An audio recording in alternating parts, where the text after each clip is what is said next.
Covering news that matters. Fox 23 News at 5 starts right now.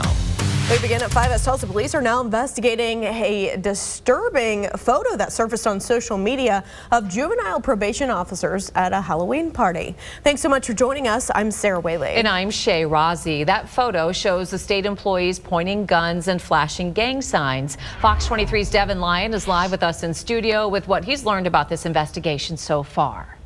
That's right, guys. TPD is investigating if the probation officers did anything illegal by pointing guns around at the Halloween party. So those pictures are behind me.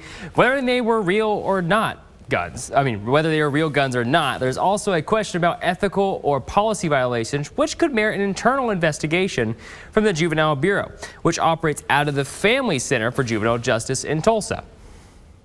Pictures circling on social media and sent to Fox 23 show employees of a juvenile bureau pointing guns and flashing gang signs. We've blurred their hands because of the potential gang signs being used. They showed up in a folder in my office. It's the first time that I actually saw them. David Parker, manager of the Tulsa County Juvenile Justice Center, says he received copies of the pictures and sent them to the county commissioners, who then took them to Tulsa police. The Juvenile Justice Center and the Juvenile Bureau are not affiliated. The Juvenile Bureau is under oversight by a district judge and is part of the Office of Juvenile Affairs, a state agency. I felt obligated at that point in time to make sure that the county commissioners knew, because still the county commissioners and I have worked really, really hard, and the staff here, more importantly, have worked really, really hard to try to change the culture and the perception and rebuild this thing. I spoke with Captain Richard Muhlenberg with Tulsa Police. This is one of those, you have state employees who are wielding what appears by the photographs to be legitimate firearms. He told me that they're most concerned about the weapons in the photos. So there's a couple of things we have to determine. Were the guns real? Were they loaded? What was the status of them?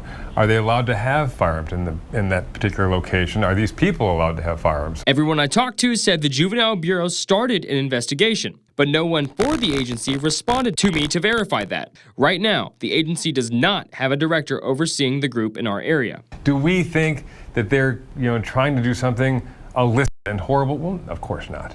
The question is it appropriate? But then, since it is involving a state agency, sure, we should investigate this.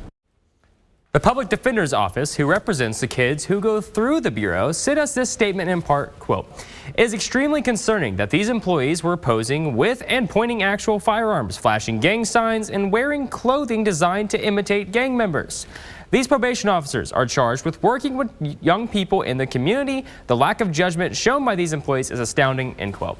Live in studio, covering news that matters, Devin Lyon, Fox 23 News.